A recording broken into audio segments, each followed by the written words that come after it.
তোমাদের নিজস্ব প্ল্যাটফর্ম মিঠুন মুভির জাদুতে। গুরুজনদের জানাই আমার প্রণাম, ছোটদের জানাই আন্তরিক ভালোবাসা এবং শুভেচ্ছা। আজকে কথা বলবো তুফান মুভির নতুন গান ফেঁসে যাই নিয়ে। এই গানটা রিসেন্টলি মেকারদের তরফ থেকে আমাদের সামনে আনা হয়েছে। এই গানটা কেমন হলো আমার ব্যক্তিগত মতামত এই ভিডিওর মাধ্যমে তোমাদের সামনে আমি রাখবো। সঙ্গে থাকো, দেখতে থাকো মিঠুন মুভি জাদু।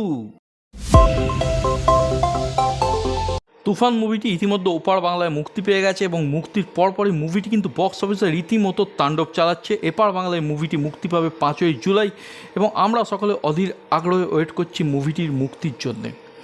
তুফান মুভির যা যা প্রমোশনাল মেটেরিয়াল এখনও পর্যন্ত আমাদের সামনে এসেছে, সেটা ট্রেলার হোক, টিজার হোক, দুটো আইটেম নম্বর হোক বা একটা টাইটেল সং হোক, প্রত্যেকটাই কিন্তু সেরা ছিল এবং প্রত্যেকটাই আমার জন্যে পার্সোনালি ভীষণভাবে ওয়ার্ক করেছে। ইতিমধ্যে তুফান টিমের তরফ থেকে নতুন একটি গান আমাদের সামনে আনা হয়েছে এবং সম্ভবত এইটি মুভির একমাত্র রোম্যান্টিক ট্র্যাক। গানটির নাম ফেঁসে যাই।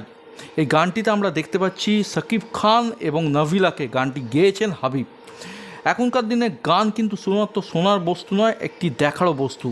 আমরা গান দেখি এবং শুনি, এবং যদি দেখার প্রসঙ্গে বলতে হয়, এই গানটিতে শাকিব খান এবং নভিলার যে কেমিস্ট্রি, সেটা আমার জন্য ভীষণভাবেই ওয়ার্ক করেছে। তাদের ছোটোখাটো দুষ্টুমি, খুনসুটি, তাদের জুটির মধ্যে একটা ইনোসেন্স আমার কিন্তু চোখে পড়েছে।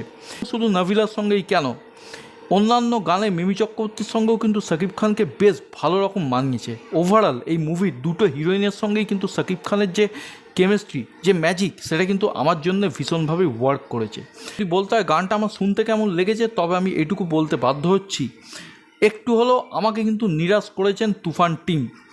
রায়ান রাফি সাহেব তার মুভিতে গানের ক্ষেত্রে বিশেষ যত্নশীল হন, সেটা আমরা তার আগের মুভি সুরঙ্গের ক্ষেত্রেই দেখেছি। সুরঙ্গতেও একটি রোম্যান্টিক ট্র্যাক ছিল যার নাম ছিল গা ছুঁয়ে বলো।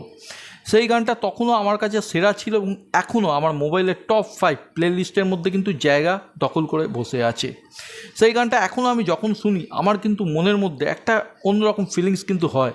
এক কথায় যদি বলি, মন থেকে কিন্তু আমাকে নাড়া দেয়। একটা রোম্যান্টিক ব্যাপার কিন্তু গানটার মধ্যে আছে। সেই দিক থেকে তুফানের ফেঁসে যাই এই গানটা কিন্তু আমাকে একটু হলেও নিরাশ করেছে বন্ধুরা। অন্তত তুফান মুভির বাদবাকি গানগুলোর তুলনায় এই গানটা একেবারেই অ্যাভারেজ মানের গান হয়েছে।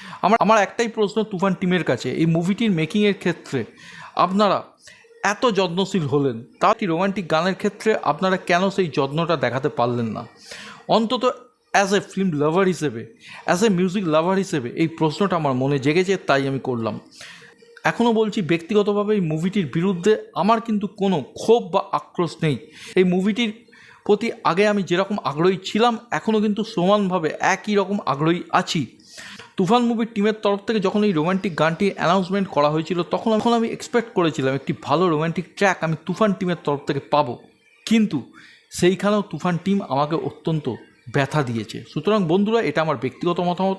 এখনও বলছি, গানটা যদি ভিজুয়ালি আমি বিচার করি, দুজনের যে জুটি, দুজনের কেমিস্ট্রি, সেটা কিন্তু আমার জন্য ওয়ার্ক করেছে।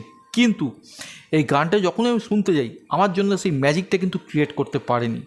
আমি যদিও গানের বিশেষ বোদ্ধা নই, বিশেষ সঙ্গীত বিশেষজ্ঞ নই, অ্যাজ এ জেনারেল অডিয়েন্স একটি গান শুনতে আমার যেরকম লাগে, দেখতে আমার যেরকম লাগে, সেই হিসেবে কিন্তু আমি বিচার করি। সুতরাং এখানে আমি যে মন্তব্যগুলো রাখলাম, সেগুলো আমার পার্সোনাল ওপিনিয়ন। বন্ধুরা, তোমরা যারা গানটা দেখেছো, তোমাদের কেমন লেগেছে আমায় কিন্তু কমেন্ট করে জানাও, এবং যারা এখনও গানটা দেখোনি, আমি ডেসক্রিপশানে লিঙ্ক দিয়ে দেবো, তারা চেক আউট করতে পারো, এবং গানটা দেখার পর তোমাদের কেমন লেগেছে সেটাও কিন্তু আমায় কমেন্ট করে জানাতে ভুলবে না। আমার এই ভিডিও তোমাদের কেমন লাগলো সেটা কিন্তু আমাকে অবশ্যই জানিও। যদি আজকের ভিডিও ভালো লাগে, ভিডিওটাকে লাইক করো, শেয়ার করো, চ্যানেল বা ভিডিও নতুন হলে সাবস্ক্রাইব করো, এবং শুধু সাবস্ক্রাইব করলেই হবে না, বেল আইকনটাও কিন্তু ফার্দার নোটিফিকেশানের জন্য ক্লিক করে দিতে ভুলো না। সকলে ভালো থেকো, সুস্থ থেকো, টেক কেয়ার, বাই বাই।